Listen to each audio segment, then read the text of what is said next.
Era uno dei fratelli che ha caratterizzato la rinascita del Cagliari alla fine degli anni '80, che aveva portato Claudio Ranieri per la grande riscossa, che ha portato il Cagliari alle soglie dell'Europa, perché poi da lì a poco quel Cagliari costruito nel 1990 con gli uruguaiani, con Matteoli, con Puigeddu e successivamente con Oliveira e via dicendo, è stato un Cagliari che poi ci ha regalato anche la qualificazione europea e la successiva cavalcata in Coppa UEFA. Si è spento purtroppo stasera Ignazio Orru, conosciuto come Ninnino, altro presidente del Cagliari, 1991-1992, un anno importante, l'anno di Mazzone, l'anno in cui Carlo Mazzone iniziò a porre le basi. Dopo la partenza di Claudio Ranieri, Ranieri andò via alla fine del 90-91 e con la partenza di Ranieri divenne presidente dopo Tonino Ru proprio il fratello Ninnino, che oggi purtroppo si è spento dopo un periodo di difficoltà, ma anche di grande resistenza.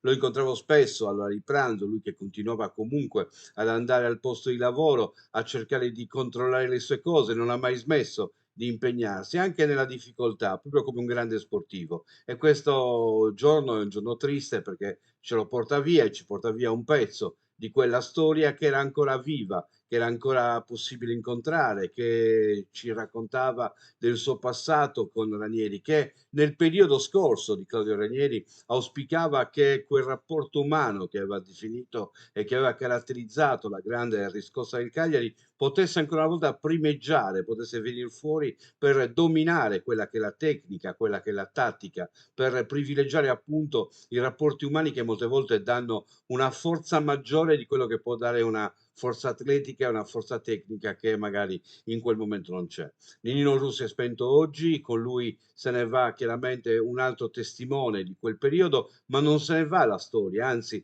dalla cronaca si passa alla storia, perché il capitolo di Nino Ru insieme a quello dei suoi fratelli è un capitolo che non morirà mai, che rimarrà nel cuore dei tifosi, un capitolo che prende spunto, che ci dà spunto ancora oggi per cercare di fare quel che in quel periodo si è fatto, mettere gli uomini davanti a tutto. E in questo senso il grande ricordo che ci sarà un ricordo più legato a questi aspetti, all'umiltà, al fatto che si trattasse quasi di una famiglia in mezzo ai tifosi, al fatto che comunque sia i grandi campioni che poi vanno a sedere nell'Olimpo non sono altro che uomini che si comportano con la correttezza giusta. Un saluto a Ninino Ru e soprattutto un abbraccio alla famiglia in questo momento doloroso in cui mi sembrava doveroso rendere testimonianza di quello che è stato il periodo del Cagliari e rendere onore a colui che comunque questo periodo lo ha onorato con la sua famiglia per tentare di salvare la storia del Cagliari e per farla ridiventare grande come poi effettivamente è successo.